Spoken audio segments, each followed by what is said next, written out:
엄마 작작 좀 해요. 왜 자꾸 수진이를 괴롭히냐고요? 아들의 목소리가 귓가를 때렸습니다. 그리고 다음 순간 아들의 발이 내 옆구리를 찼습니다. 바닥에 쓰러진 채 나는 아들을 올려다봤습니다.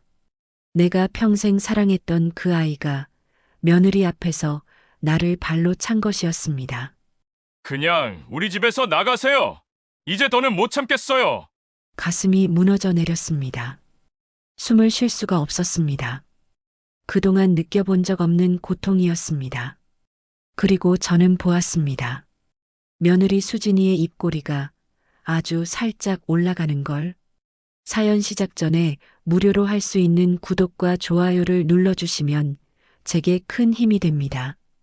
이 모든 일의 시작은 4년 전 봄이었습니다. 아들이 처음 수진이 이야기를 꺼낸 날을 잊을 수가 없습니다. 35이 넘도록 결혼 생각이 없어 보이던 아들이었는데 그날은 표정이 달랐습니다. 소개팅에서 괜찮은 사람을 만났다며 눈빛부터 달라져 있었어요.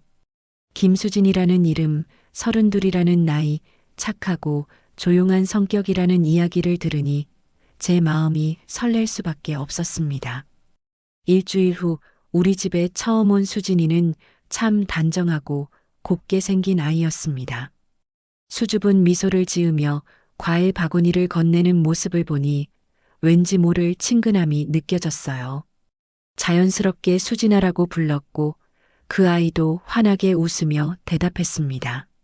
식사를 준비하며 거실에서 들려오는 수진이 목소리를 들었습니다. 조곤조곤하고 차분한 말투였어요. 예의도 바르고 말도 곱게 하는 아이였습니다. 상을 차려놓고 수진이 부모님 이야기를 물었을 때 그 아이 표정이 잠깐 어두워졌던 게 기억납니다. 부모님이 어렸을 때 돌아가셨고 친척 손에 자랐는데 지금은 그분들과도 연락이 끊겼다고 했어요. 눈가가 살짝 붉어지며 고개를 숙이는 모습을 보니 가슴이 먹먹했습니다. 저도 일찍 남편을 여의고 아들 하나 키우느라 고생한 사람이잖습니까? 혼자 사는 게 얼마나 외로운지 너무 잘 알았어요. 그래서 더 수진이가 안쓰러웠습니다. 이제 우리 아들 만났으니 외롭지 않을 거라고 엄마라 생각하고 편하게 지내라고 말해줬어요. 수진이가 눈물을 글썽이며 고마워하는 모습을 보니 더 마음이 아팠습니다. 아들이 수진이 손을 꼭 잡아주는 모습도 보기 좋았고요. 그날 이후 두 사람은 빠르게 가까워졌고 6개월 만에 결혼을 결정했습니다. 저는 당연히 찬성했어요. 친정도 없고 혼자인 수진이가 우리 가족이 되면 제가 친정 어머니처럼 잘 챙겨줘야겠다고 생각했습니다. 결혼식 날 신부 대기실에서 웨딩드레스를 입은 수진이를 봤습니다. 정말 예쁜데 혼자 앉아있는 모습이 왠지 쓸쓸해 보였어요. 신부 쪽 하객이 거의 없었거든요. 제가 다가가자 수진이가 고개를 들었고 저는 말했습니다. 오늘부터 진짜 우리 딸이라고 친정 없어도 괜찮다고 엄마가 친정 엄마 노릇 다 해주겠다고. 수진이가 제 손을 꼭 잡으며 눈물을 주르르 흘렸습니다. 진심으로 고마워하는 모습이었어요. 그날 저는 진심으로 수진이를 제 딸로 받아들였습니다. 결혼 후 1년쯤 지났을 때 수진이가 임신 소식을 알려왔습니다. 전화기 너머로 들려오는 기쁜 목소리를 듣고 있으니 저도 덩달아 기뻤어요. 당장 가서 챙겨주겠다고 말했고 그날부터 저는 아들 집을 오가며 수진이를 돌봤습니다. 입덧이 심한 수진이를 위해 소화 잘 되는 음식을 만들어줬어요. 집안일도 제가 다 했습니다. 수진이가 일어나려고 하면 말렸어요. 뱃속에 아기 있는데 엄마가 다 할 테니 편하게 쉬라고 했습니다. 수진이는 죄송하다고 했지요.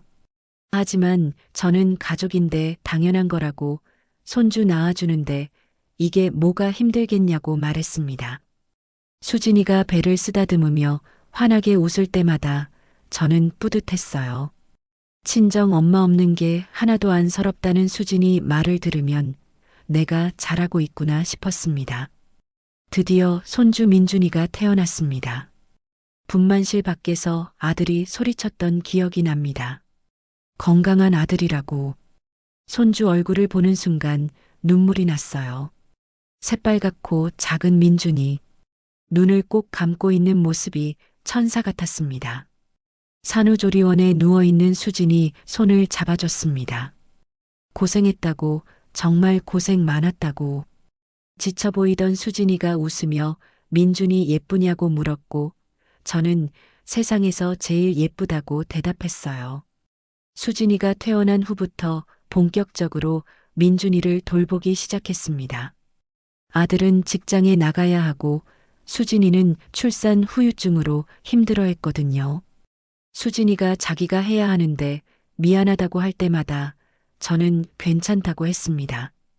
몸 회복하는 게 먼저라고, 민준이는 엄마가 볼 테니 걱정 말라고. 새벽 2시에 민준이가 울면 제가 일어났습니다. 기저귀를 갈고 분유를 타서 먹이고 다시 재웠어요. 4시간 뒤 또 일어나서 똑같이 반복했습니다. 힘들지 않았다면 거짓말이겠죠. 60이 넘은 나이에 밤잠을 설치며 아기를 돌보는 건 쉬운 일이 아니었습니다. 허리도 아프고 무릎도 시큰거렸어요. 하지만 민준이 얼굴을 보면 다 잊어버렸습니다. 작은 손으로 제 손가락을 꼭 쥐는 민준이, 제 얼굴을 보고 방글방글 웃는 민준이, 그 웃음 하나면 세상을 다 가진 것 같았습니다. 수진이는 늘 미안해했어요. 자기가 해야 하는데 어머니만 고생시킨다고. 하지만 저는 손주 보는 게 행복하다고, 좋아서 하는 거라고 말했습니다. 수진이는 어머니 덕분에 자기가 숨 쉴 수 있다며 진심으로 고마워했어요. 그 말을 들으면 저는 뿌듯했습니다. 민준이가 돌이 지나고 두 돌이 되고 어느덧 3살이 됐습니다. 그 시간 동안 저는 거의 매일 아들 집에 갔어요. 아침 일찍 가서 민준이를 깨우고 밥을 먹이고 놀아주고 재웠습니다. 집안 청소에 빨래까지. 저녁 식사 준비도 제가 했어요. 아들이 가끔 너무 무리하시는 거 아니냐고 걱정할 때도 있었지만 저는 괜찮다고 했습니다. 민준이 보는 게 좋아서 그러는 거라고, 수진이도 편하게 쉬어야 한다고.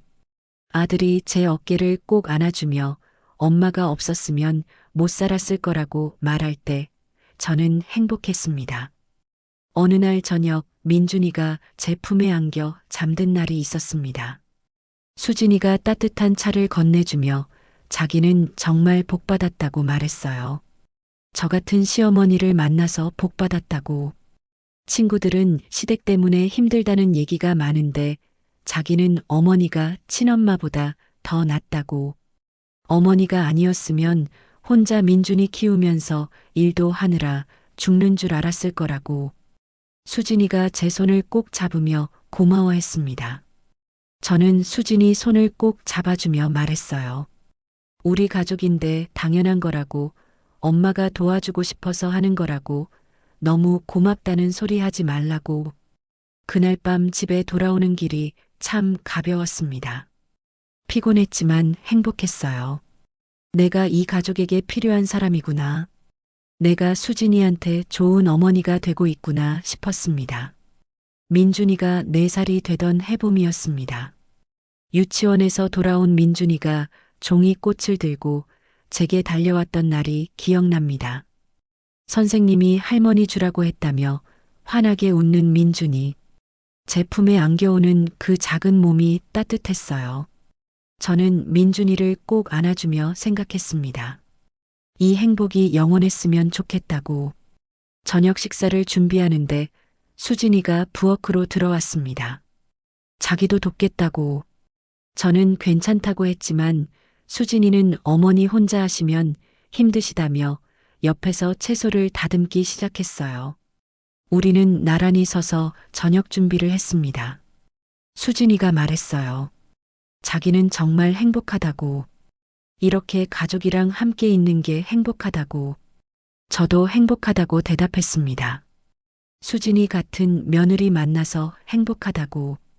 수진이는 앞으로도 이렇게 쭉 행복하게 살았으면 좋겠다고 말했어요. 저도 당연히 그래야 한다고 대답했습니다.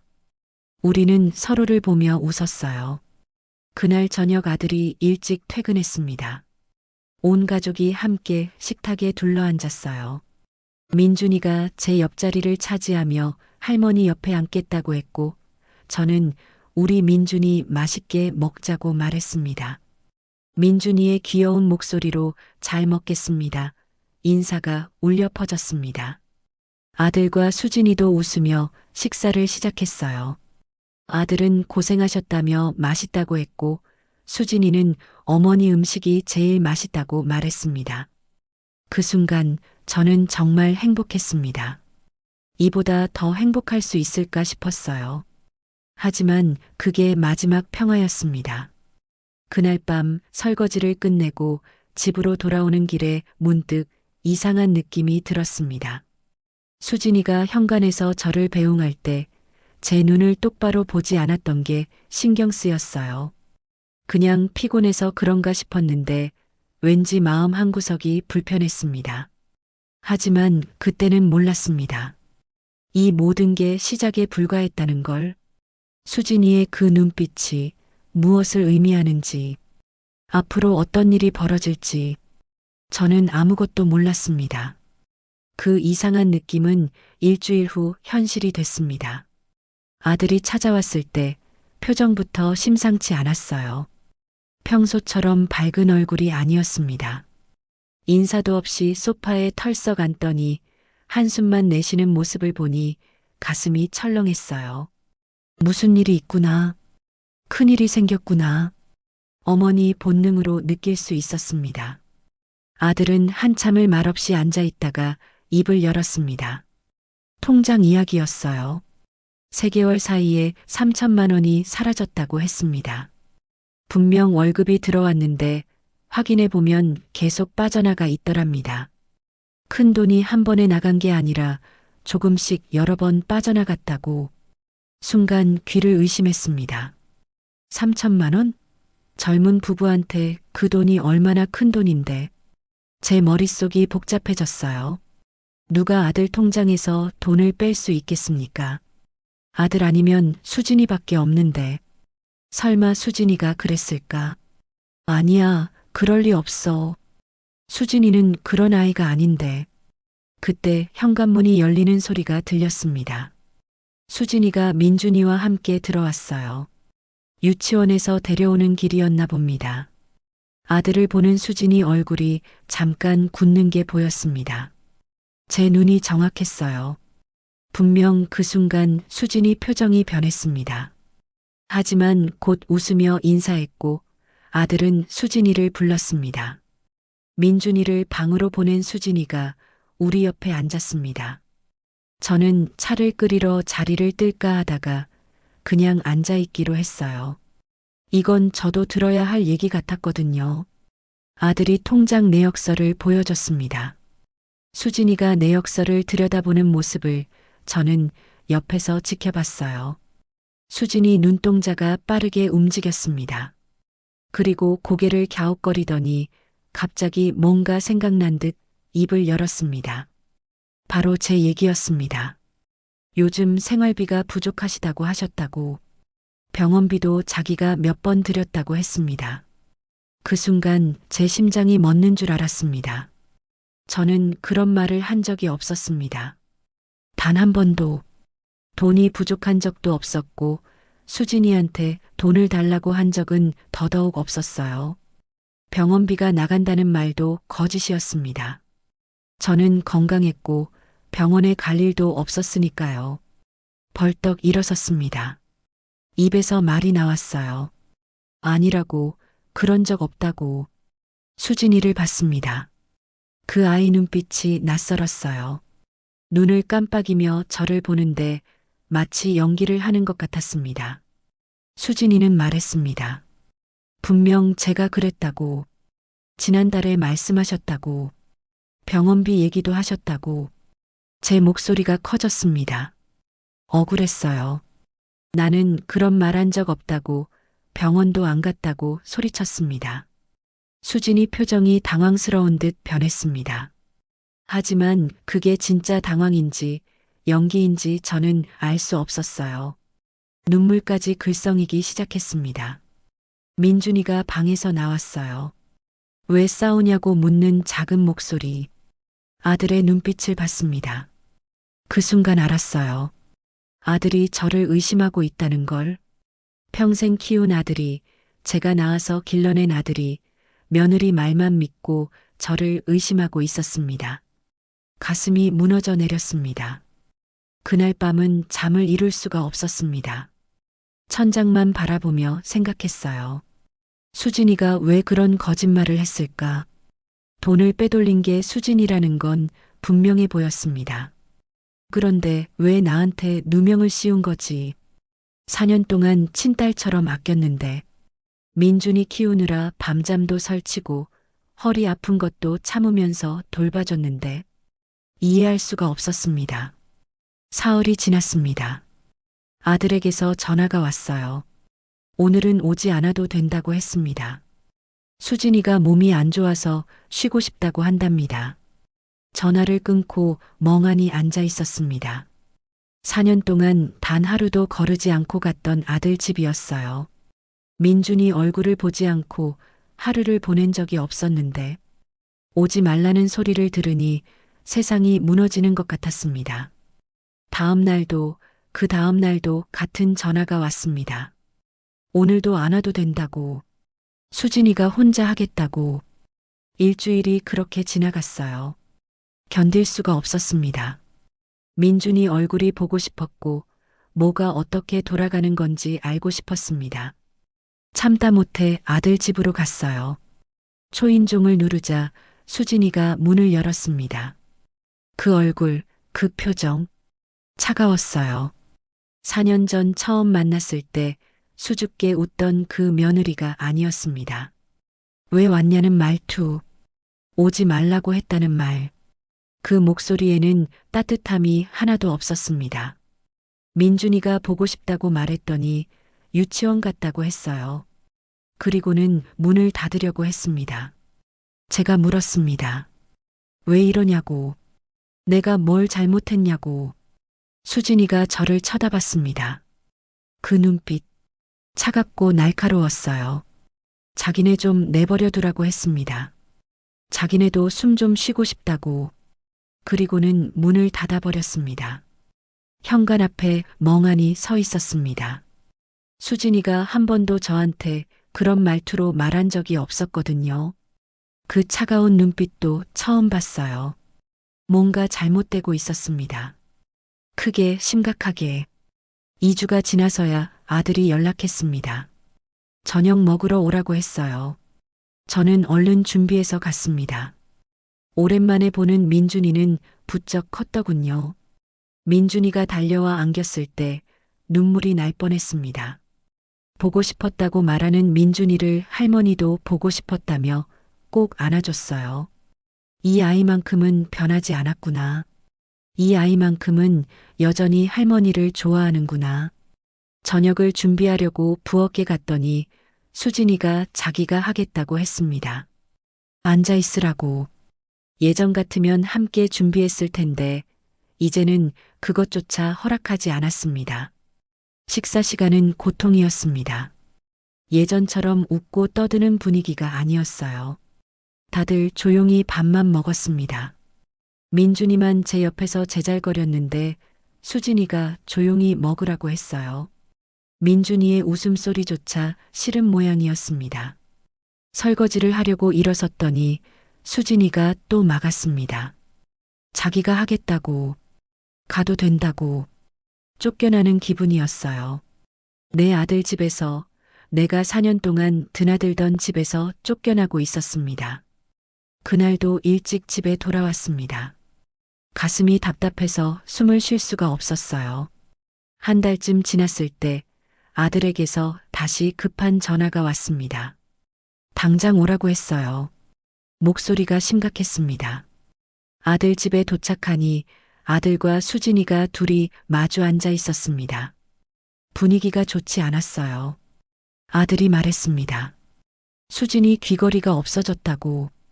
저한테 선물 받은 금귀걸이인데 사라졌다고. 제 머리가 하얘졌습니다. 저는 수진이한테 귀걸이를 준 적이 없었거든요. 단 한 번도. 그런데 시어머니한테 받았다니 그게 무슨 소립니까? 수진이가 눈물을 흘리며 말했습니다. 지난주에 어머니가 자기 방에서 그 귀걸이를 보셨다고. 분명히 봤을 거라고. 저는 고개를 저었습니다. 아니라고. 나는 수진이 방에 간 적도 없고 귀걸이를 본 적도 없다고. 수진이 눈에서 눈물이 주르르 흘러내렸어요. 연기 같았습니다. 제 눈에는 그게 연기로 보였어요. 아들의 눈빛을 봤습니다. 또 저를 의심하고 있었어요. 엄마가 거짓말하는 거 아니냐는 눈빛. 엄마가 뭔가 숨기는 거 아니냐는 눈빛. 입술을 깨물었습니다. 울음이 터져 나올 것 같았지만 참았어요. 울면 안 됐습니다. 울면 정말 제가 뭔가 잘못한 것처럼 보일 테니까. 왜 그러냐고 물었습니다. 수진이한테, 왜 나한테 이러냐고.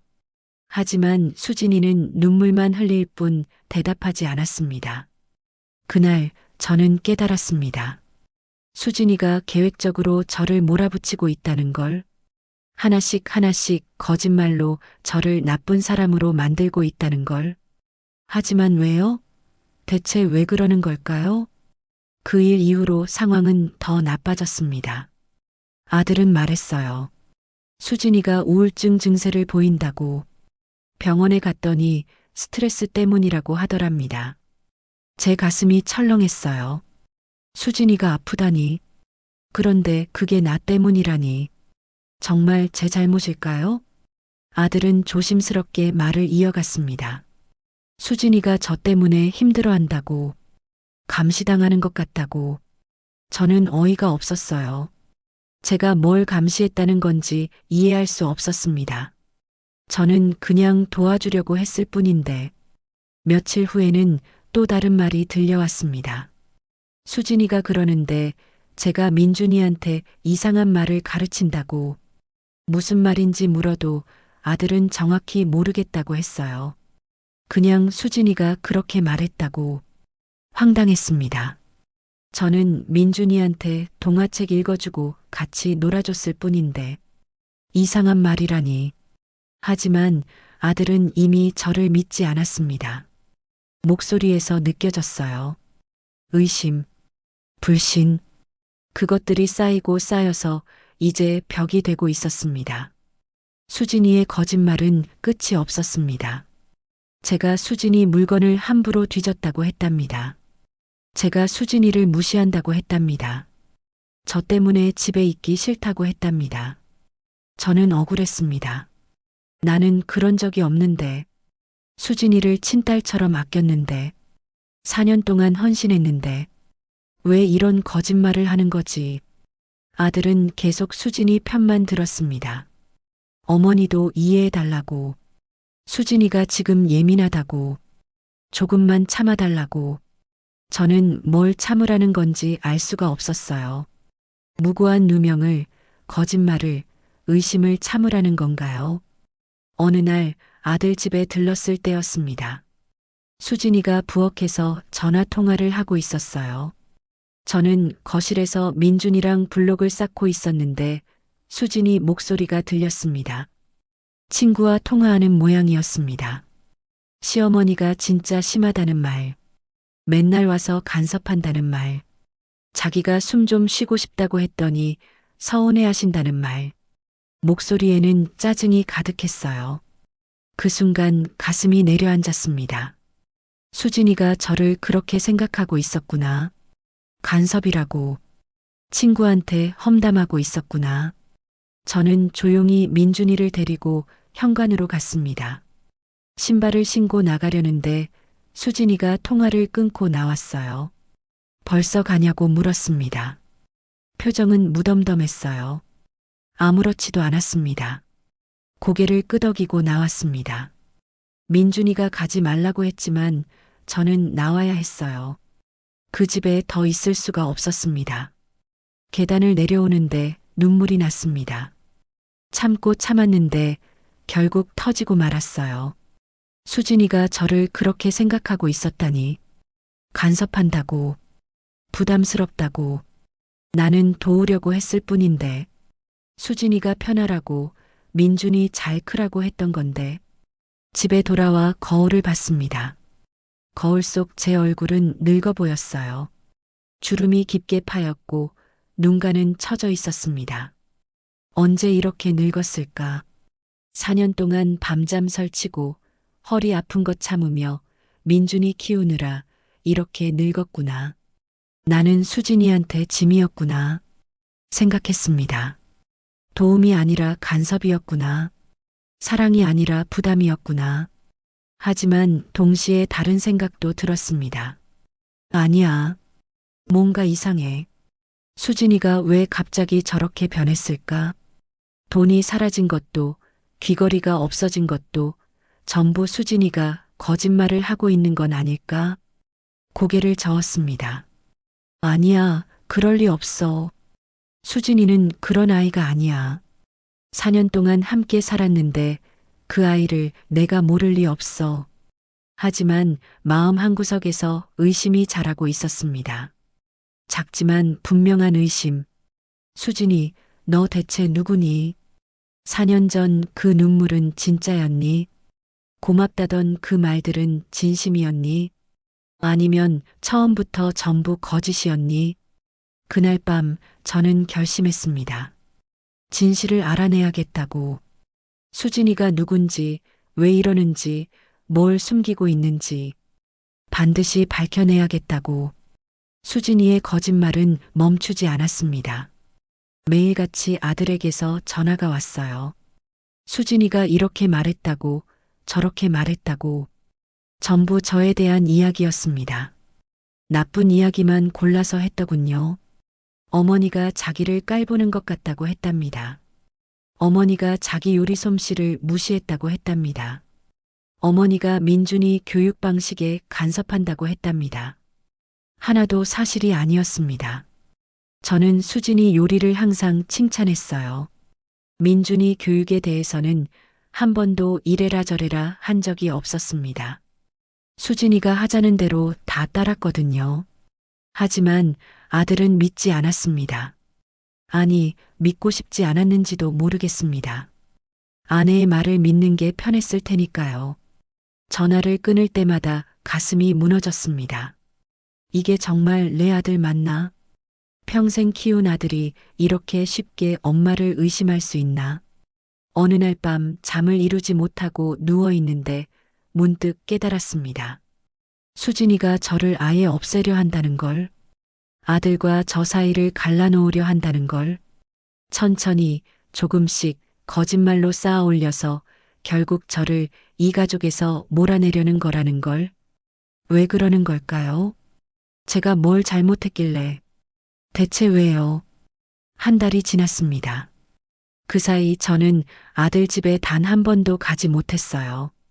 아들이 오지 말라고 했습니다. 수진이가 어머니만 보면 힘들어한다고, 당분간 거리를 두는 게 좋겠다고. 민준이 목소리가 그리웠습니다. 할머니, 할머니 하며 달려오던 그 작은 발소리, 제 품에 안기던 따뜻한 체온, 전부 다 그리웠어요. 어느 날 더는 참을 수 없어서 전화를 했습니다. 아들한테 딱 한 번만 가도 되겠냐고. 민준이 얼굴만 보고 오려고 한다고. 제발 한 번만 가게 해달라고. 아들이 한참을 망설이더니 말했습니다.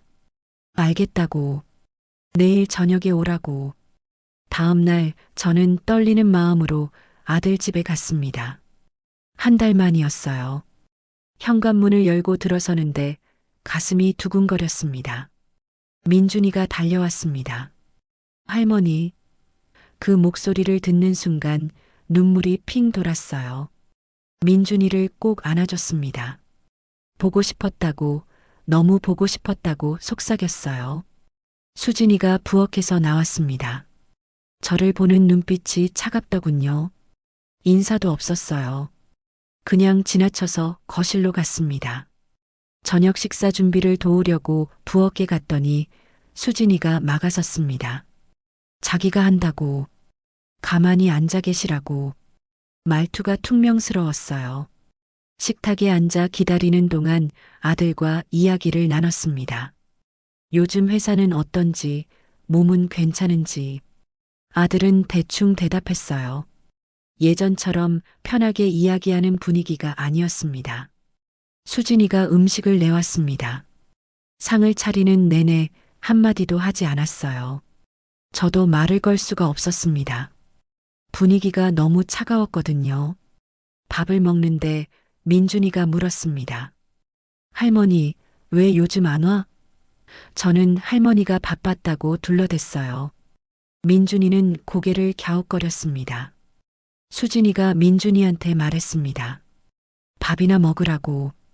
다른 얘기하지 말라고. 민준이가 입을 다물었어요. 식사가 끝나고 설거지를 하려는데 수진이가 또 막았습니다. 자기가 한다고. 어머니는 이제 가보시라고. 말투가 차갑고 날카로웠어요. 저는 참았습니다. 참아야 했어요. 여기서 말다툼하면 안 됐으니까. 민준이한테 안녕이라고 인사하고 현관으로 갔습니다. 신발을 신으려는데 거실에서 아들과 수진이가 나누는 대화가 들렸습니다. 오늘도 어머니 때문에 힘들었어. 수진이 목소리였습니다. 왜? 엄마가 뭐 했는데? 아무것도 안 했어. 그게 문제야. 그냥 계시는 것만으로도 숨이 막혀. 가슴이 철렁 내려앉았습니다. 제가 있는 것만으로도 숨이 막힌다고요. 존재 자체가 부담이라고요.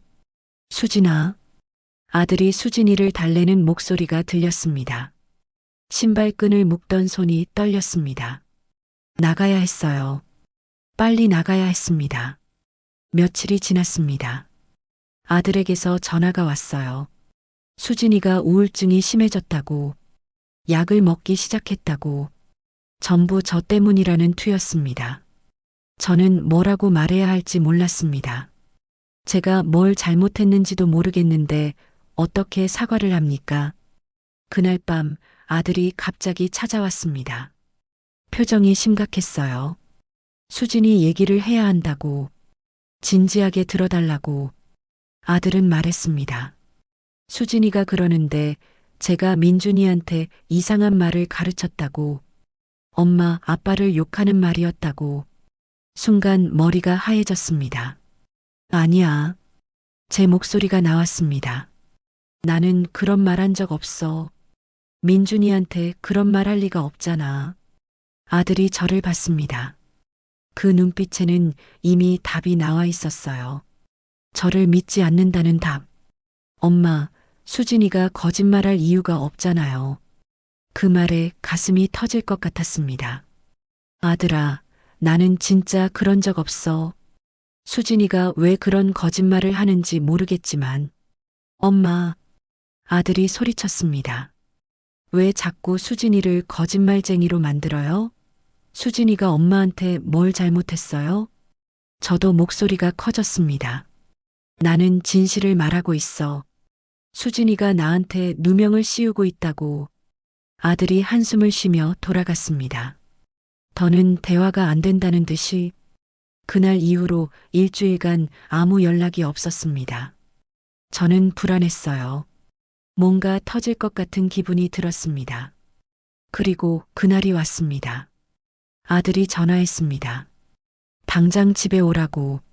목소리가 차가웠어요. 무슨 일인지 물었지만 대답하지 않고 끊어버렸습니다. 가는 내내 가슴이 두근거렸습니다. 좋지 않은 예감이 들었어요. 아들 집 문을 열고 들어섰을 때 아들과 수진이가 거실에 앉아 있었습니다. 둘 다 저를 노려보고 있었어요. 앉으세요. 아들이 말했습니다. 명령조였습니다. 저는 떨리는 다리로 소파에 앉았어요. 아들이 입을 열었습니다. 수진이가 더 이상 못 참겠다고 한답니다. 제가 계속 자기를 괴롭힌다고, 집에 오지 말아달라고 했는데도 오고 자기를 의심하는 눈빛으로 보고 민준이한테 이상한 말을 가르친다고. 저는 고개를 저었습니다. 아니라고. 그런 적 없다고. 엄마, 그만하세요. 아들의 목소리가 차가웠습니다. 이제 정말 못 참겠어요. 엄마 때문에 수진이가 약까지 먹고 있어요. 이제 좀 우리를 내버려 두세요. 제 목소리가 떨렸습니다. 아들아, 나는 정말. 엄마. 아들이 소리쳤습니다. 이제 좀 그만해요. 왜 자꾸 수진이를 괴롭히냐고요. 일어서며 소리치는 아들. 저도 벌떡 일어났습니다. 나는 아무것도 안 했어. 수진이가 거짓말하는 거라고. 그 순간이었습니다. 아들의 손이 제 어깨를 세게 밀었습니다. 중심을 잃고 비틀거렸어요. 그리고 다음 순간 아들의 발이 제 옆구리를 찼습니다. 엄마 작작 좀 하세요. 수진이 힘들어하는 거 안 보여요? 저는 바닥에 쓰러졌습니다. 엉덩이부터 바닥에 닿으면서 충격이 온몸으로 퍼졌어요. 아들을 올려다봤습니다. 내가 평생 사랑했던 아들이 며느리 앞에서 나를 발로 찬 것이었습니다. 그냥 우리 집에서 나가세요. 이제 더는 못 참겠어요. 가슴이 무너져 내렸습니다. 숨을 쉴 수가 없었습니다. 그동안 느껴본 적 없는 고통이었어요. 수진이를 봤습니다. 수진이는 뒤에서 고개를 숙이고 있었습니다. 슬픈 척, 괴로운 척하고 있었어요. 하지만 저는 봤습니다. 수진이의 입꼬리가 아주 살짝 올라가는 걸. 웃고 있었습니다. 수진이가 웃고 있었어요. 그 순간 모든 게 선명해졌습니다. 수진이가 이 순간을 원했다는 것, 계획했다는 것, 아들이 저를 때리게 만들려고 했다는 것, 전부 수진이가 만든 상황이었습니다. 일어섰습니다. 온몸이 아팠지만 일어나야 했어요. 아들을 봤습니다. 저를 때린 아들, 저를 집 밖으로 내쫓는 아들. 알았어. 제 목소리가 나왔습니다. 차갑고 낮았어요. 나갈게. 수진이를 똑바로 봤습니다. 수진이가 깜짝 놀란 듯 고개를 들었어요. 제 눈빛이 달라진 걸 느꼈나 봅니다. 수진아, 제가 말했습니다. 너 후회하게 될 거야. 수진이 얼굴이 굳었습니다. 가방을 들고 현관으로 갔습니다. 신발을 신으면서 뒤를 돌아봤어요. 아들은 고개를 돌리고 있었고 수진이는 저를 보고 있었습니다. 문을 열고 나왔습니다. 계단을 내려가는데 눈물이 나지 않았습니다. 이상했어요. 울어야 하는데 눈물이 나오지 않았습니다. 집에 돌아왔습니다. 거울을 봤어요. 거울 속 제 얼굴은 처음 보는 얼굴이었습니다. 차갑고 단단한 얼굴. 그날 밤 저는 잠들지 않았습니다. 생각했어요. 수진이에 대해서, 그 거짓말들에 대해서, 그 웃음에 대해서 뭔가 숨기고 있습니다. 수진이가 뭔가 큰 걸 숨기고 있어요. 저는 알아내야 합니다. 수진이가 누군지, 뭘 원하는지, 왜 저를 이 지경으로 만들었는지. 다음 날 아침 저는 전화를 걸었습니다. 오래전 알던 지인에게. 사설 탐정을 아느냐고 물었어요. 지인이 물었습니다. 무슨 일이냐고. 며느리를 조사하고 싶어요. 제 목소리는 흔들리지 않았습니다. 제 며느리가 누군지 알고 싶습니다. 사흘 후 저는 탐정 사무실에 앉아 있었습니다. 탐정이 물었습니다. 뭘 조사하면 되냐고. 저는 말했습니다. 며느리의 본명, 과거 주소, 학력, 경력, 전부요. 있는 그대로 다 알고 싶다고. 탐정이 고개를 끄덕였습니다. 2주 정도 걸릴 거라고 했어요. 저는 기다리기로 했습니다. 진실이 밝혀질 때까지. 2주가 참 길었습니다. 매일 아침 눈을 뜨면 오늘 연락이 올까 생각했어요. 탐정에게서 전화가 오기만을 기다렸습니다. 하지만 일주일이 지나도록 아무 소식이 없었어요.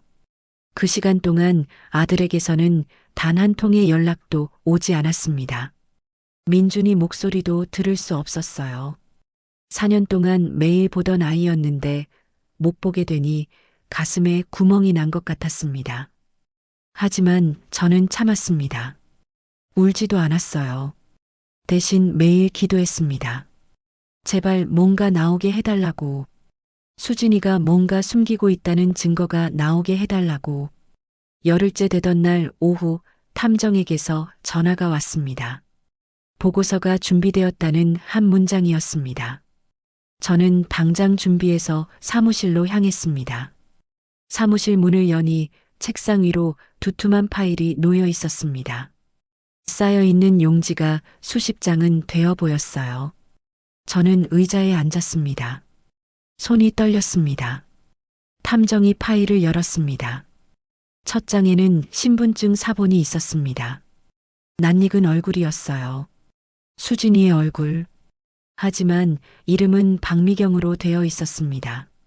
김수진이라는 이름은 위조 신분증으로 만든 가명이라고 했습니다. 두 번째 장은 범죄 경력 조회서였습니다. 2015년 결혼 사기로 징역 1년 집행유예, 2017년 사기로 벌금 500만 원, 2019년 결혼 사기 미수로 벌금 300만 원. 박미경은 사기 전과 산범이었습니다. 손에 든 종이가 흔들렸습니다. 탐정의 설명은 계속 이어졌습니다. 박미경에게는 이미 법적 배우자가 있다고 했습니다. 이름은 최성민, 42세. 결혼한 지 8년 됐고 자녀가 둘이라고. 눈앞이 캄캄해졌습니다. 우리 아들과는 법적으로 부부가 아니었습니다. 혼인신고도 위조 서류로 시도했지만 실제로는 등록조차 되지 않았다고 했습니다. 다음 장을 넘기자 사진들이 나왔습니다. 박미경이 다른 남자, 다른 아이들과 함께 찍은 사진들이었어요. 놀이공원 사진, 식당 사진, 집 앞 사진. 행복해 보이는 가족의 모습이었습니다. 탐정은 이 사진들을 SNS에서 확보했다고 설명했습니다. 박미경의 본명을 확인한 후 남편과 그 가족들, 지인들의 계정을 역추적했다고. 본인 계정은 비공개였지만 주변 사람들 계정은 열려 있었고 최성민의 누나가 최근 올린 게시물에서 과거 사진들을 찾아냈다고 했습니다. 사진 속 날짜는 3주 전이었습니다. 사진 속 박미경은 제가 아는 수진이가 아니었습니다. 밝게 웃고 편안해 보이고 남편과 손을 잡고 걷는 모습, 전혀 다른 사람 같았습니다. 탐정의 설명에 따르면 박미경은 한 달에 2~3번, 1박 2일씩 본가로 갔다고 합니다. 친구 만나러 간다던 날들, 혼자 쉬고 싶다던 날들이 전부 거짓이었습니다. 제가 집에 돌아간 저녁 시간대에는 잠깐씩 집을 비워 본가에 들렀다고. 차로 가까운 거리라 가능했던 일이었습니다. 4년 동안의 이중 생활이었습니다. 한쪽에서는 우리 며느리로, 다른 쪽에서는 최성민의 아내로 두 개의 삶을 동시에 살아온 겁니다. 은행 거래 내역도 명백했습니다. 아들 통장에서 빠져나간 3천만 원은 전부 박미경 명의 계좌로 들어갔고 그중 일부는 최성민 계좌로 이체되어 있었습니다. 증거는 충분했습니다. 하지만 더 충격적인 것은 그 다음이었습니다. 부동산 등기부등본이 나왔습니다. 아들 명의 아파트 5억 3천만 원짜리. 제가 결혼할 때 전액 마련해준 집이었습니다. 탐정은 박미경이 사실혼 관계를 주장하며 재산분할 소송을 걸 계획일 거라고 설명했습니다. 실제로 관리비 중 일부를 본인 계좌에서 소액 납부한 흔적이 있었습니다. 재산 유지에 기여했다는 증거를 미리 쌓아둔 거였습니다. 그리고 마지막 서류, 보험증권이었습니다. 아들 명의로 가입된 생명보험, 보험금 10억. 수익자는 김수진, 즉 박미경 본인으로 지정되어 있었습니다. 2년 전에 가입된 것이었습니다. 법적 부부가 아니어도 수익자로 지정되어 있으면 아들에게 무슨 일이 생기면 그 돈은 전부 박미경에게 흘러간다고 했습니다. 우리 아들은 보험을 싫어합니다. 절대 그런 거 안 들 거라고 했더니 박미경이 속였거나 서명을 위조했을 거라는 게 탐정의 판단이었습니다. 등골이 오싹해졌습니다.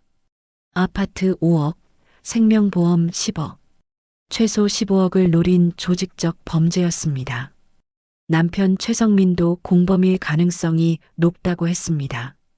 탐정은 한 가지 더 확인해야 할 게 있다고 말했습니다. 민준이 출생신고가 정말로 아들 밑으로 되어 있는지 확인이 필요하다고 직접 구청에 가서 가족관계 증명서를 떼어보라고 권했습니다. 만약 민준이가 아들 자녀로 등록되어 있지 않다면 말을 잇지 못했습니다. 저는 그 의미를 알았습니다. 사무실을 나설 때 파일 복사본을 하나 더 받았습니다. 하나는 경찰과 변호사에게, 하나는 아들에게 보여줄 것이었습니다. 이제 감정보다 절차가 먼저였습니다.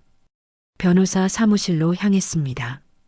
젊은 여자 변호사가 파일을 펼쳐보기 시작했어요. 한 장 한 장 넘기면서 표정이 굳어갔습니다. 결혼 사기, 횡령, 사문서 위조, 이중생활, 보험 사기 가능성. 남편도 공범으로 보인다고 했습니다. 이 정도면 중형이라고.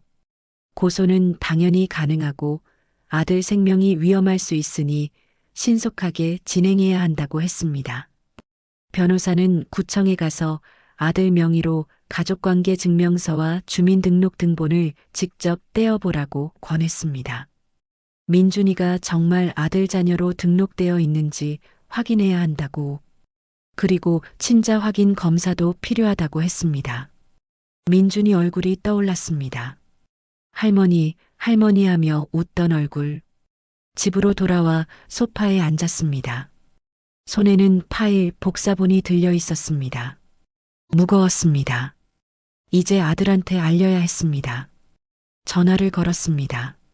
내일 집으로 오라고, 수진이랑 같이 오라고 했습니다. 이유를 묻는 아들의 목소리는 여전히 차가웠습니다. 하지만 저는 짧게 대답했습니다. 봐야 할 게 있다고. 전화기 넘어가 조용해졌습니다. 내일 오겠다는 대답을 듣고 전화를 끊었습니다. 창밖을 봤습니다. 어둠이 내리고 있었어요. 내일이면 모든 게 드러날 것입니다. 박미경의 거짓말도, 아들의 착각도, 이 끔찍한 악몽도. 하지만 동시에 새로운 고통이 시작될 것입니다. 손에 든 파일이 무거웠습니다. 15억. 우리 가족의 행복을 15억에 팔아버린 여자. 그날 밤은 한숨도 자지 못했습니다. 내일이면 모든 게 끝납니다. 박미경의 거짓말도, 아들의 착각도. 하지만 동시에 아들이 받을 충격을 생각하니 가슴이 아팠어요. 그래도 해야 했습니다. 진실을 알려줘야 했습니다. 아침 일찍 일어나 집안을 정리했습니다. 거실 테이블을 닦고 의자를 가지런히 놓았어요. 전쟁터를 준비하는 기분이었습니다. 파일을 테이블 위에 내려놓았습니다. 두꺼운 서류 뭉치, 박미경의 모든 거짓말이 담긴 증거들. 오후 2시쯤 초인종이 울렸습니다. 심호흡을 했어요. 문을 열었습니다. 아들이 서 있었습니다. 그 옆에 수진이가, 아니 박미경이 서 있었어요. 박미경의 얼굴은 긴장해 보였습니다. 제 전화를 받고 뭔가 느낀 모양이었어요. 둘을 집 안으로 들였습니다. 거실 소파에 앉으라고 했어요. 아들과 박미경이 나란히 앉았습니다. 박미경은 테이블 위에 놓인 파일을 힐끗 봤어요. 눈빛이 흔들렸습니다. 저는 박미경 맞은편에 앉았습니다. 아들 옆에요. 세 사람이 테이블을 사이에 두고 마주 앉았습니다. 아들이 무슨 일이냐고 물었습니다.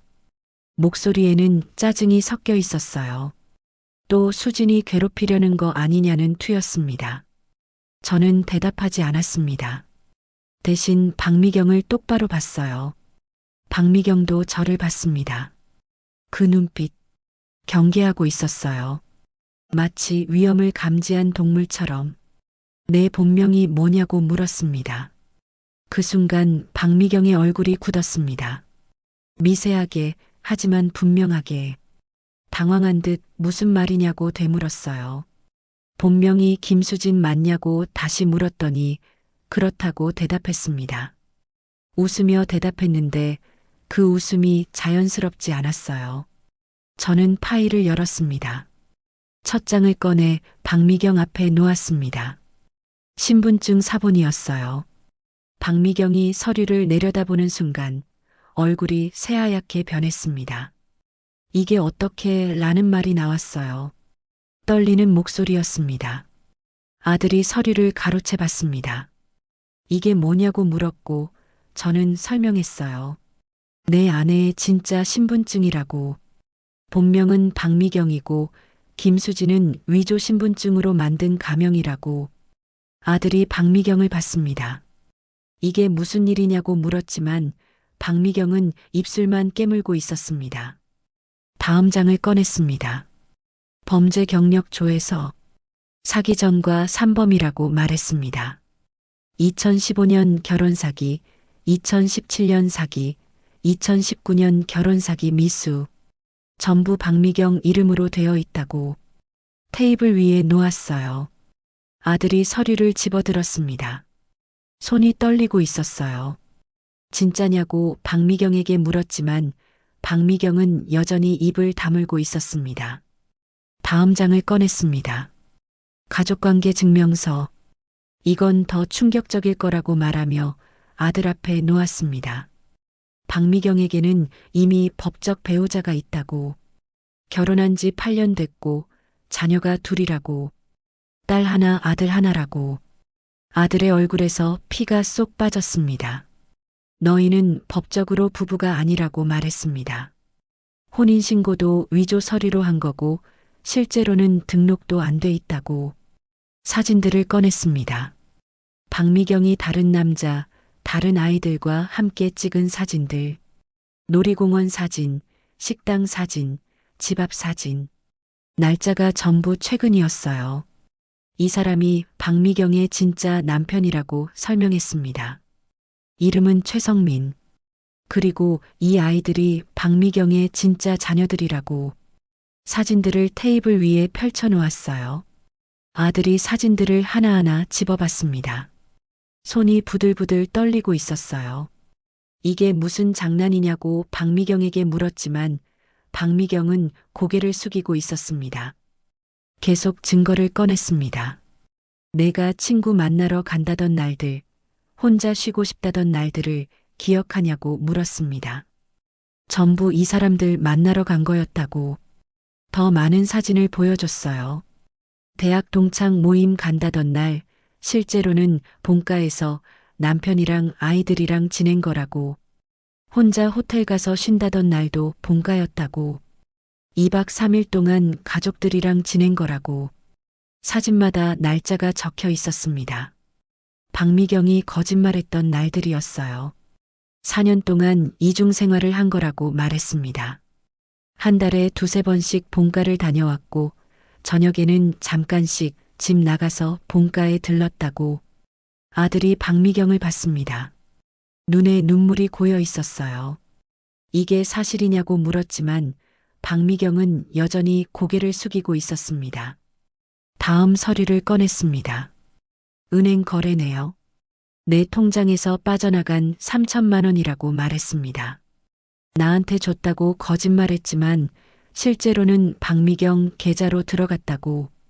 그리고 일부는 최성민, 그러니까 박미경 진짜 남편한테 이체됐다고. 아들이 서류를 봤습니다. 명백한 증거였어요.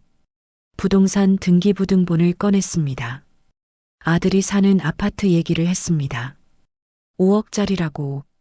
엄마가 사준 거 알지라는 물음에 아들이 고개를 끄덕였어요. 박미경은 이것도 노린 거라고 말했습니다. 아들의 얼굴이 더 창백해졌습니다. 마지막으로 보험증권을 꺼냈습니다. 내 명의로 가입된 생명보험이라고 말했습니다. 10억짜리라고. 수익자가 박미경으로 되어 있다고. 아들이 놀라며 소리쳤습니다. 자기는 그런 보험 가입 안 했다고. 박미경이 속인 거라고, 아니면 서명을 위조했다고 말했어요. 모든 서류를 테이블 위에 펼쳐놓았습니다. 아파트 5억, 생명보험 10억이라고 말했습니다. 최소 15억을 노린 거라고. 박미경은 처음부터 너희 재산을 노리고 접근한 거라고. 결혼 사기범이라고. 아들이 박미경에게 대답하라고 했습니다.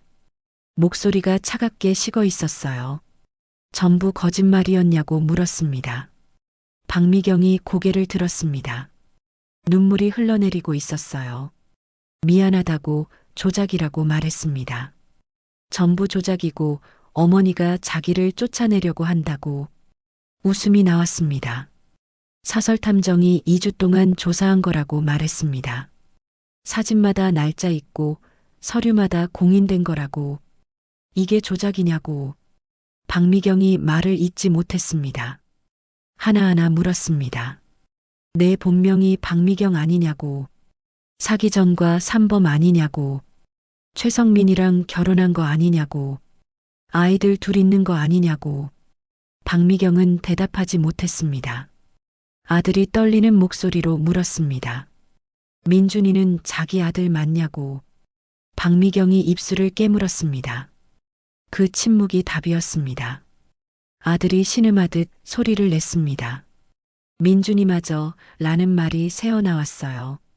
아들 손을 잡았습니다.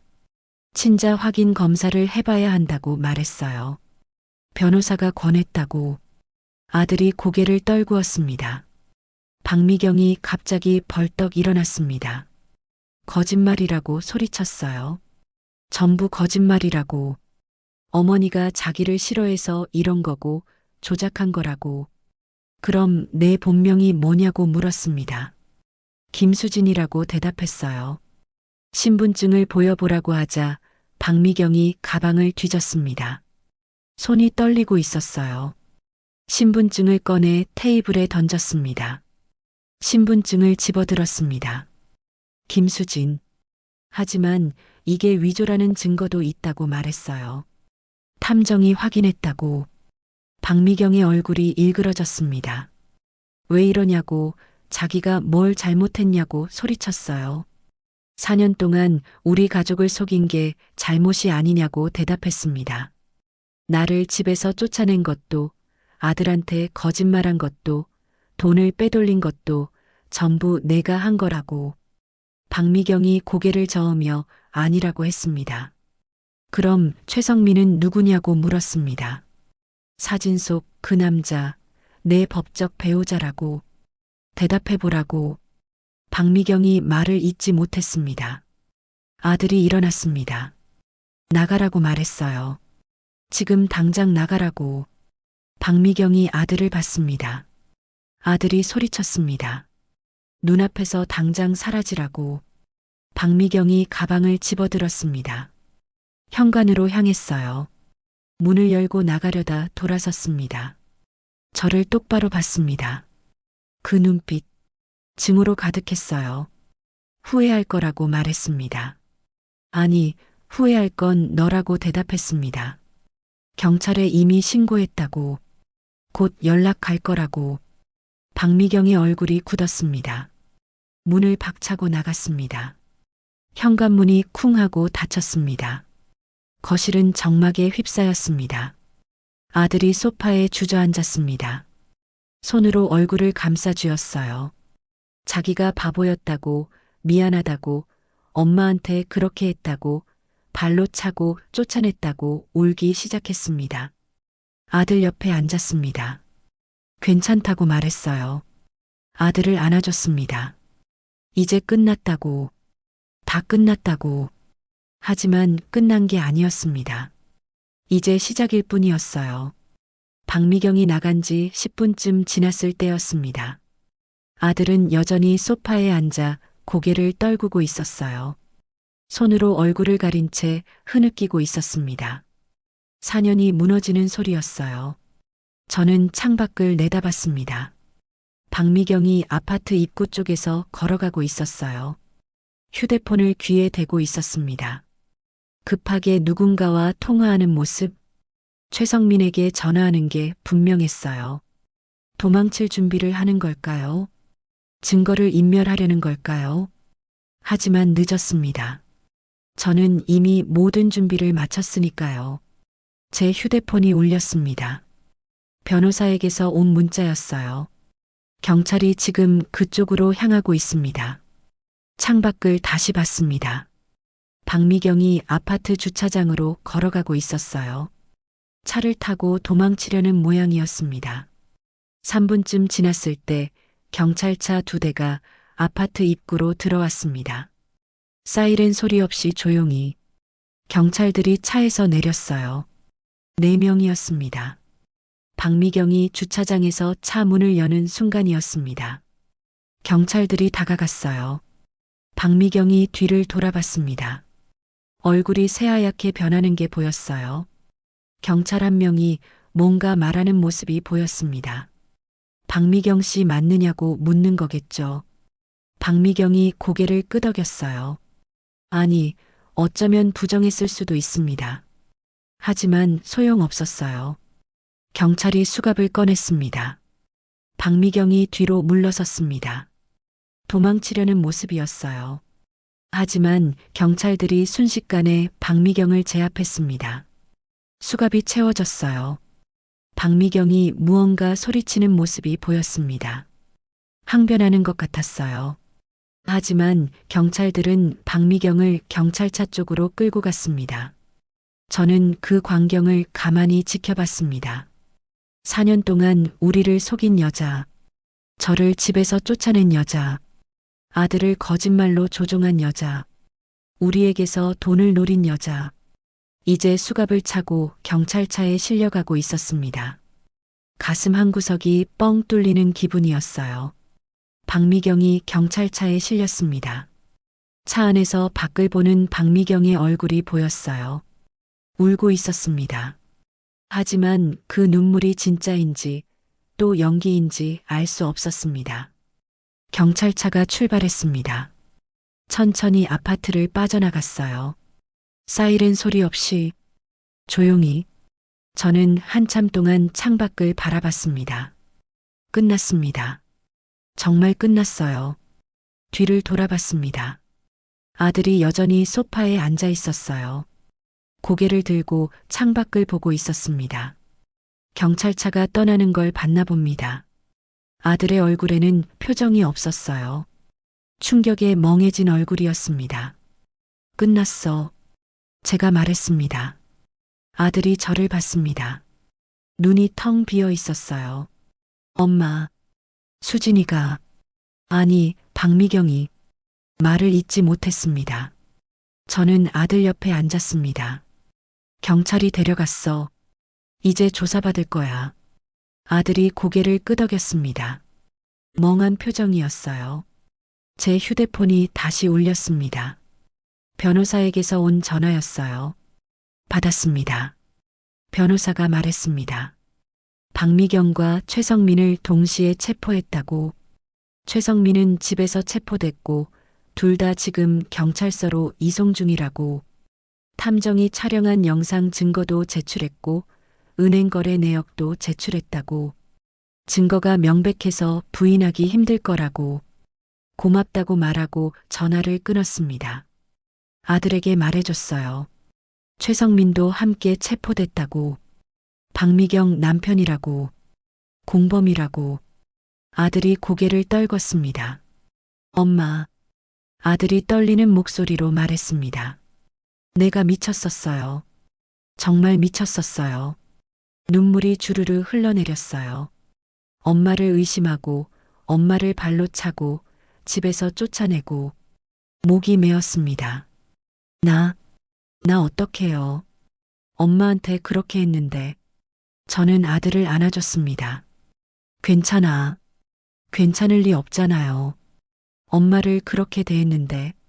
며느리 말만 믿고 엄마 말은 한 번도 안 믿었는데. 아들이 제 품에 안겨 울었습니다. 미안해요, 엄마. 정말 미안해요. 저도 눈물이 났습니다. 참았던 눈물이 터졌어요. 알아. 엄마가 다 알아. 아들을 꼭 안아줬습니다. 한참을 그렇게 있었습니다. 아들은 울고 저는 아들을 안고 얼마나 지났을까요? 아들이 진정했습니다. 눈물을 닦았어요. 엄마, 민준이는? 아들이 물었습니다. 내일 검사하러 가야 해. 친자 확인 검사. 아들이 고개를 끄덕였습니다. 민준이도 말을 잇지 못했습니다. 저는 아들 손을 잡았습니다. 결과 나와봐야 알아. 지금은 아무것도 확실하지 않아. 하지만 마음속으로는 알고 있었습니다. 민준이도 박미경의 거짓말 중 하나일 거라는 걸. 다음 날 아침, 저와 아들은 유전자 검사 기관에 갔습니다. 아들이 민준이를 유치원에서 데려왔어요. 민준이는 무슨 일인지 모르고 신나했습니다. 할머니 오랜만에 봤다며 제 손을 꼭 잡았어요. 검사를 받았습니다. 민준이는 무서워하지 않았어요. 주사 맞는 거냐고 물었고 아들이 아니라고 달랬습니다. 간단한 검사였습니다. 면봉으로 입 안쪽을 살짝 긁는 것. 민준이도 아들도 일주일 후에 결과가 나온다고 했습니다. 검사기관을 나왔습니다. 민준이는 아이스크림 사달라고 졸랐어요.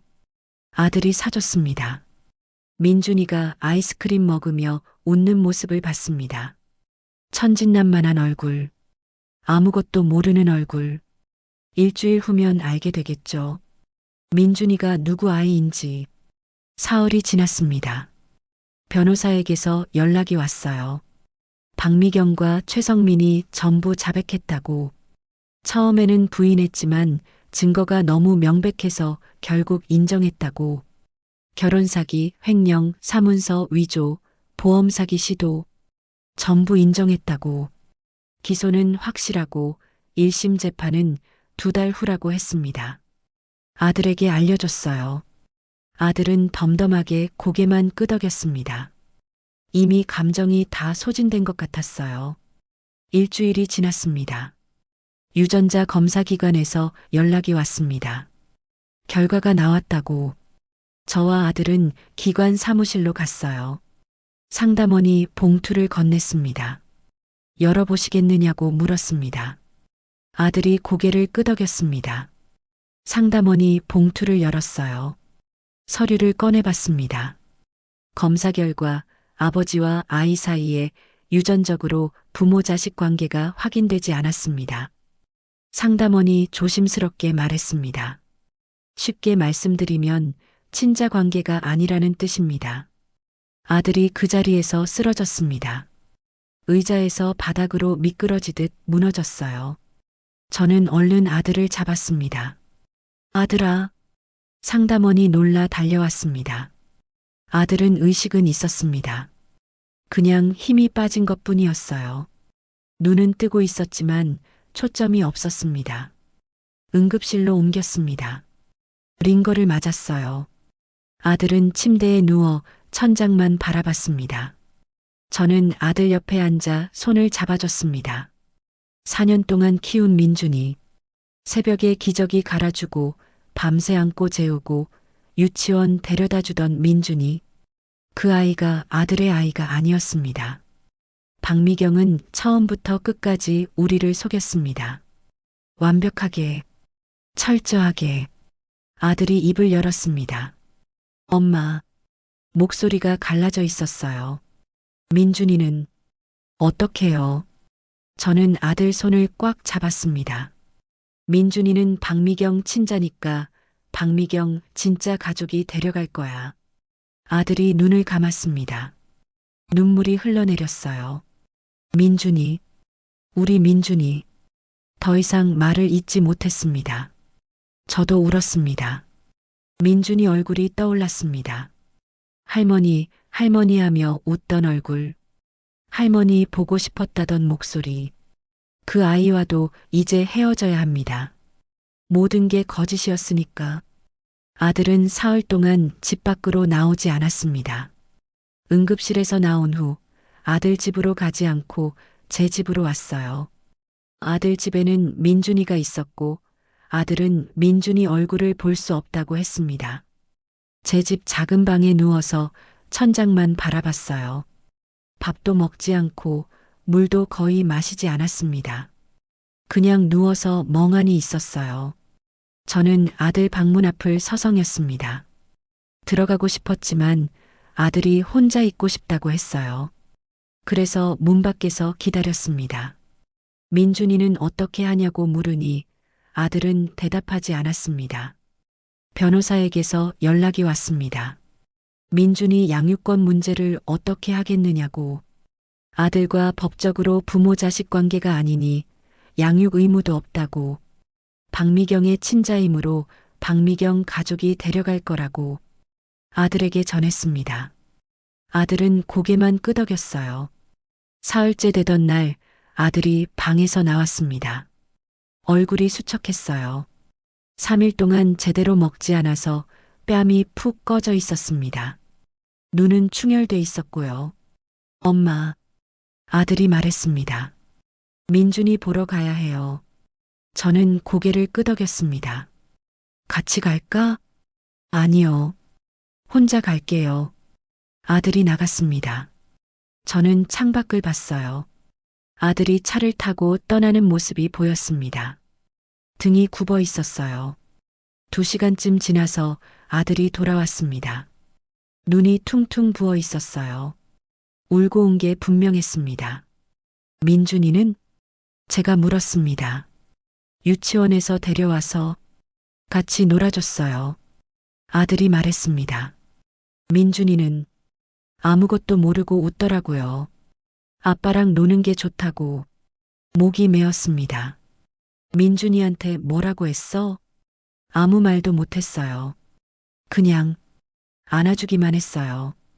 아들이 소파에 앉았습니다. 민준이가 물었어요. 엄마는 어디 갔냐고. 언제 오냐고. 뭐라고 대답했어? 엄마가 잠깐 일이 있어서 멀리 갔다고. 금방 온다고. 아들이 얼굴을 손으로 가렸습니다. 거짓말이잖아요. 엄마는 경찰서에 있고 다시는 안 올 건데. 민준이한테 거짓말했어요. 울기 시작했습니다. 나도 박미경처럼 거짓말쟁이가 됐어요. 저는 아들을 안아줬습니다. 일주일이 지났습니다. 변호사에게서 연락이 왔어요. 박미경의 진짜 가족, 최성민의 부모가 민준이를 데려가겠다고 했답니다. 최성민이 구속됐으니 아이들을 돌볼 사람이 필요하다고. 민준이와 민준이 형제들을 함께 키우겠다고 날짜를 정했습니다. 3일 후 아들에게 말했습니다. 아들은 아무 말 없이 고개만 끄덕였어요. 그 3일 동안 아들은 매일 민준이를 만났습니다. 유치원에 데려다 주고 데려오고 같이 밥 먹고 같이 놀아줬어요. 민준이는 행복해했습니다. 아빠가 요즘 많이 놀아준다고 좋아했어요. 아무것도 모르고 마지막 날이 왔습니다. 최성민의 부모님이 아들 집으로 왔습니다. 60대 중반쯤 되어 보이는 부부였어요. 얼굴이 어두웠습니다. 며느리가 저지른 일 때문에 죄송하다고 했어요. 저도 함께 갔습니다. 아들 혼자 보낼 수 없었거든요. 민준이는 유치원에서 돌아와 있었습니다. 거실에서 블록을 가지고 놀고 있었어요. 최성민 아버지가 민준이를 봤습니다. 손주를 보는 눈빛이었어요. 안쓰러운 표정이었습니다. 아들이 민준이를 불렀습니다. 민준이가 달려왔어요. 아빠 품에 안겼습니다. 민준아, 아들이 말했습니다. 할아버지, 할머니 왔어. 인사해. 민준이가 고개를 갸웃거렸습니다. 누구냐고 물었어요. 엄마 쪽 할아버지, 할머니야. 아들이 대답했습니다. 민준이가 인사했습니다. 어색하게. 처음 보는 사람들이니까요. 최성민 어머니가 민준이를 보며 눈물을 흘렸습니다. 미안하다고, 정말 미안하다고 말했어요. 민준아, 아들이 민준이를 무릎에 앉혔습니다. 할아버지, 할머니랑 같이 갈 거야. 민준이가 눈을 크게 떴습니다. 어디가? 할아버지 집. 아빠도 같이 가? 아들이 고개를 저었습니다. 아빠는 못 가. 왜? 아빠는 일이 있어서. 민준이가 입을 삐죽였습니다. 싫어. 아빠랑 같이 있을래. 아들이 민준이를 꼭 안았습니다. 민준아, 아빠 말 잘 들어야 해. 알았지? 아빠. 민준이가 울기 시작했습니다. 가기 싫어. 여기 있을래. 아들의 눈에서 눈물이 흘러내렸습니다. 민준아, 미안해. 아빠가 정말 미안해. 민준이를 더 꼭 안았어요. 저는 그 모습을 보며 눈물을 참았습니다. 참아야 했어요. 여기서 제가 울면 안 됐으니까. 최성민 아버지가 민준이를 안아 올렸습니다. 민준이가 울며 아빠를 불렀어요. 아빠, 아빠 하며 손을 뻗었습니다. 아들은 그 손을 잡아주지 못했습니다. 고개를 돌렸어요. 민준이가 실려나갔습니다. 울음소리가 점점 멀어졌어요. 현관문이 닫혔습니다. 거실이 정막에 휩싸였습니다. 아들이 바닥에 주저앉았습니다. 민준이가 놀던 블록을 보고 있었어요. 다 끝났네요. 아들이 말했습니다. 민준이도 갔고, 수진이도, 아니 박미경도 갔고, 다 끝났어요. 저는 아들 옆에 앉았습니다. 아들아, 엄마. 아들이 저를 봤습니다. 나 이제 어떻게 살아요? 4년이 통째로 거짓말이었는데, 사랑했던 사람도 아들이라고 믿었던 아이도 전부 가짜였는데, 괜찮아. 제가 말했습니다. 엄마가 있잖아. 엄마한테 그렇게 했는데, 엄마를 발로 차고 쫓아냈는데, 그런 나를 어떻게 용서해요? 이미 용서했어. 아들 손을 잡았습니다. 엄마는 내가 속은 거 알아. 내 잘못이 아니야. 엄마. 아들이 제 품에 안겼습니다. 미안해요. 정말 미안해요. 알아. 엄마가 다 알아. 아들을 꼭 안아줬습니다. 한참을 그렇게 있었습니다. 창밖으로 해가 지고 있었어요. 텅 빈 아들 집. 민준이 장난감들이 여기저기 흩어져 있었습니다. 민준이가 그렸던 그림이 냉장고에 붙어 있었어요. 모든 게 그대로인데 민준이만 없었습니다. 아들이 일어났습니다. 엄마, 저 여기서 못 살겠어요. 민준이 장난감을 보며 말했습니다. 민준이 흔적이 너무 많아요. 볼 때마다 생각날 것 같아요. 그럼 엄마 집으로 와. 제가 말했습니다. 당분간 엄마랑 같이 살자.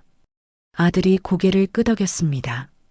그날 아들은 짐을 쌌습니다. 옷가지 몇 벌, 필요한 물건들, 그게 전부였어요. 민준이 물건들은 그대로 뒀습니다. 장난감, 그림책, 옷들, 전부 그대로. 아들이 차마 손댈 수 없었거든요. 아들 집을 나왔습니다.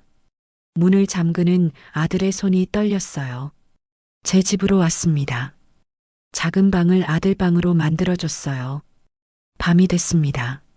아들은 방에서 잠을 자지 못했습니다. 뒤척이는 소리가 들렸어요. 저도 잠을 이룰 수 없었습니다. 민준이 얼굴이 떠올랐습니다. 할머니, 할머니 하며 웃던 얼굴. 제 품에 안겨 자던 따뜻한 체온. 4년 동안 손주라고 믿었던 아이. 이제 다시는 볼 수 없습니다. 눈물이 났습니다. 조용히, 소리 내지 않고, 아들이 들을까봐. 새벽 2시쯤 아들 방에서 소리가 들렸습니다. 울음소리였어요. 저는 일어나 아들 방으로 갔습니다. 문을 열었어요. 아들이 침대에 앉아 울고 있었습니다. 엄마. 제가 들어가 아들 옆에 앉았습니다. 괜찮아. 울어도 돼. 엄마 앞에서는 울어도 돼. 아들이 제 어깨에 기대 울었습니다. 한참을 그렇게 있었어요. 새벽 3시가 넘어서야 아들이 진정했습니다. 엄마, 응, 다시 시작할 수 있을까요? 그럼, 당연하지. 제가 말했습니다. 엄마가 옆에 있잖아. 같이 다시 시작하자. 아들이 고개를 끄덕였습니다. 창밖으로 동이 트기 시작했습니다. 긴 밤이 지나가고 있었어요. 하지만 아직 끝나지 않았습니다. 재판이 남아 있었으니까요. 2달이 지났습니다. 그동안 아들은 제 집에서 지냈어요. 매일 회사에 나가고 퇴근하면 집에 왔습니다. 저녁은 제가 차려줬고 아들은 묵묵히 먹었어요. 말수가 줄었습니다. 예전처럼 웃지도 않았어요. 그냥 조용히 하루하루를 살아가고 있었습니다. 민준이 이야기는 꺼내지 않았습니다. 아들도 저도 그 이름을 입에 담는 순간 무너질 것 같았거든요. 변호사에게서 연락이 왔습니다. 재판 날짜가 잡혔다고, 1심 선고 공판이라고 아들에게 물었습니다. 법정에 갈 거냐고. 아들은 고개를 끄덕였어요. 끝까지 지켜봐야 한다고. 그래야 정리가 될 것 같다고. 재판 당일 저와 아들은 법원에 갔습니다. 법정에 들어섰을 때 박미경이 보였습니다. 수감복을 입고 앉아 있었어요. 머리는 단정하게 묶여 있었지만 얼굴은 수척했습니다. 2달 동안 구치소에서 지낸 흔적이 역력했어요. 박미경이 저를 봤습니다. 그리고 아들을 봤어요. 눈빛이 흔들렸습니다. 뭔가 말하고 싶은 듯 입술이 움직였지만 소리는 나오지 않았어요. 아들은 박미경을 보지 않았습니다. 고개를 돌렸어요. 재판이 시작됐습니다. 검사가 기소 내용을 읽어 내려갔습니다. 결혼사기, 횡령, 사문서 위조, 보험사기 시도. 죄목이 하나하나 나올 때마다 박미경의 어깨가 축 처졌어요. 증거들이 제출됐습니다. 탐정이 촬영한 사진들, 영상들, 은행거래 내역, 위조 신분증, 가족관계 증명서. 모든 것이 명백했습니다. 박미경의 변호사가 선처를 호소했습니다.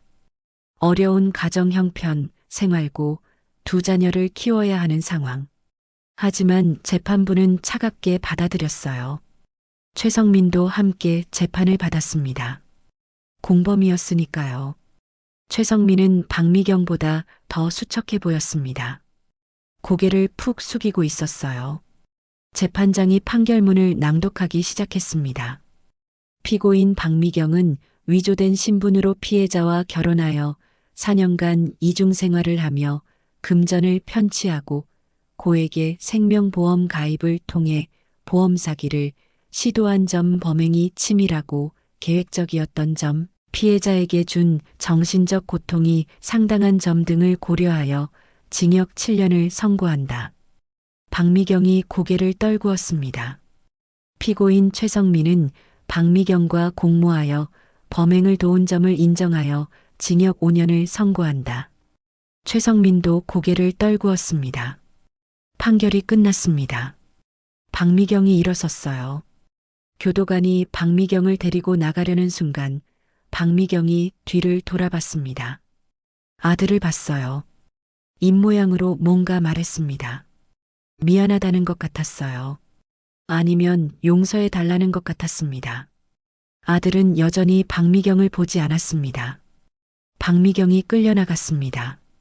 법정을 나왔습니다. 복도에서 아들이 멈춰 섰어요. 끝났네요.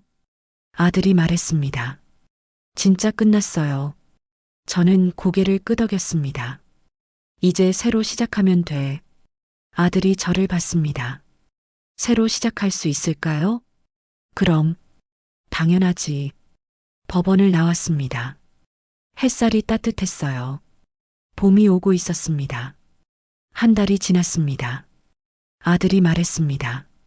이제 독립하고 싶다고, 혼자 살 집을 구하고 싶다고.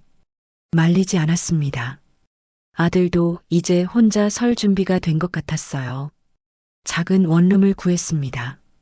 아들 혼자 살기에 적당한 크기였어요. 이사를 도와줬습니다. 짐이 많지 않았습니다. 옷가지 몇 벌, 책 몇 권, 생활용품. 그게 전부였어요. 예전 아들 집은 정리했습니다.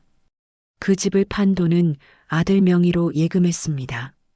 새로 시작할 미천이 될 겁니다. 민준이 물건들은 기부했습니다. 장난감, 옷, 그림책. 다른 아이들이 쓸 수 있도록 아들이 직접 정리했어요. 눈물을 흘리며 모든 것이 정리됐습니다. 어느 날 저녁 아들이 제 집에 왔습니다. 저녁을 함께 먹었어요. 오랜만에 아들이 웃었습니다. 작은 미소였지만 진짜 웃음이었어요. 엄마. 식사를 마치고 아들이 말했습니다. 그동안 정말 고마웠어요. 무슨 소리야? 엄마가 뭘 했다고? 엄마가 없었으면 저 못 견뎠을 거예요. 엄마가 옆에 있어줘서 정말 고마워요. 아들이 일어나 제게 절을 했습니다. 깊이, 엄마 죄송했어요. 그리고 사랑해요. 눈물이 났습니다. 참았던 눈물이 터졌어요. 알아. 엄마도 사랑해. 아들을 안아줬습니다. 한참을 그렇게 있었습니다. 아들이 돌아간 후 저는 창밖을 봤습니다. 벚꽃이 피기 시작했어요. 봄이 왔습니다. 긴 겨울이 지나갔습니다. 박미경이 우리 가족에게 가져온 겨울. 4년간의 거짓말, 배신, 고통, 모든 것이 지나갔어요. 이제는 봄입니다. 며칠 후 아들에게서 전화가 왔습니다. 회사에서 승진했다고, 새로운 프로젝트를 맡게 됐다고, 목소리가 밝았어요. 좋은 일이라고 축하한다고 말했습니다. 엄마, 주말에 밥 먹으러 갈게요. 제가 살게요. 그래. 엄마가 기다릴게. 전화를 끊고 웃었습니다. 아들이 다시 일어서고 있었어요. 천천히 하지만 확실하게. 한 달이 또 지났습니다. 아들이 소개팅을 한다고 했습니다. 회사 동료가 소개해준 사람이라고, 만나보고 싶다고, 조심하라고 말했습니다. 신원 확인 제대로 하라고. 아들이 웃으며 알겠다고 했어요. 이번엔 제대로 볼게요, 엄마. 그 말에 안심이 됐습니다. 어느 날 우연히 민준이 소식을 들었습니다. 최성민 어머니가 키우고 있다고, 형제들과 함께 잘 지내고 있다고, 유치원도 다니고 밝게 자라고 있다고, 아들에게 말해줄까 망설였습니다. 하지만 말하지 않았어요. 아들이 그 이름을 듣는 순간 다시 무너질까봐 언젠가는 말해줄 겁니다. 아들이 완전히 회복되면 민준이도 잘 지내고 있다고. 6개월이 지났습니다. 아들이 여자친구를 소개했습니다. 착하고 밝은 사람이었어요. 간호사라고 했습니다. 함께 밥을 먹었어요. 아들이 여자친구를 보는 눈빛이 따뜻했습니다. 예전에 그 눈빛과는 달랐어요. 더 신중하고 더 진지했습니다. 어머니, 잘 부탁드립니다. 여자친구가 인사했습니다. 우리 아들 잘 부탁해요. 제가 대답했습니다. 집에 돌아와 생각했습니다. 아들이 다시 사랑을 시작하고 있었어요. 조심스럽게, 천천히. 하지만 분명하게. 박미경이 남긴 상처가 아물고 있었습니다. 1년이 지났습니다. 아들이 청첩장을 건넸습니다. 엄마, 결혼해요. 눈물이 났습니다. 기쁜 눈물이었어요. 축하해, 아들아. 엄마 덕분이에요. 엄마가 없었으면 저 여기까지 못 왔을 거예요. 무슨 소리야? 내가 잘한 거지. 결혼식 날 아들이 말했습니다. 엄마, 이번엔 정말 잘할게요. 2번 다시 엄마한테 상처 안 줄게요. 알아. 엄마가 믿어.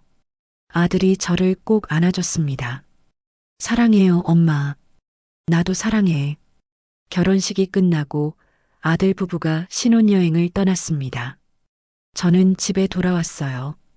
창밖을 봤습니다. 또 봄이 왔습니다. 박미경이 우리 가족에게 가져온 폭풍이 지나갔습니다. 모든 것이 제자리를 찾았습니다. 아들은 새로운 사랑을 시작했고, 저는 아들이 행복한 모습을 봤습니다. 그것만으로 충분했습니다. 민준이 얼굴이 가끔 떠올랐습니다. 할머니, 할머니 하며 웃던 얼굴. 그 아이는 어디선가 잘 자라고 있겠죠. 형제들과 함께, 새 가족과 함께 그 아이도 행복하길 바랐습니다. 박미경은 아직 감옥에 있습니다. 나오면 어떻게 살까요? 아이들은 만날 수 있을까요? 최성민은 어떻게 될까요? 모르겠습니다. 그건 이제 제 관심사가 아니에요. 저는 제 삶을 살면 됩니다. 아들을 지켜보고 아들이 행복하길 바라고 손주가 생기면 그 아이를 사랑하면 됩니다. 그렇게 살면 됩니다. 창밖으로 벚꽃이 흩날리고 있었습니다. 아름다웠어요.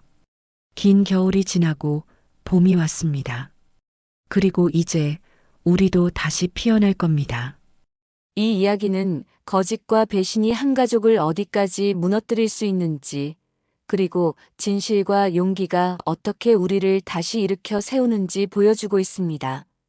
인생에는 예상치 못한 배신을 당하는 순간이 있기 마련이에요. 주인공처럼 사랑했던 사람에게 상처받을 수도 있고, 아들처럼 잘못된 선택으로 소중한 사람을 잃을 수도 있죠. 하지만 중요한 건 그 후 우리가 어떤 선택을 하느냐입니다. 진실을 밝힐 용기를 낼 것인가, 아니면 침묵 속에 머물 것인가. 주인공은 4년 동안 참고 견뎠지만 결국 진실을 밝히기로 결심했습니다. 쉽지 않은 선택이었지만 그 용기가 아들을 구했고 가족을 지켰습니다. 어쩌면 여러분 주변에도 말 못할 고통을 겪고 있는 사람이 있을지도 모릅니다. 혹은 여러분 자신이 누군가의 거짓말에 속고 있을 수도 있겠죠.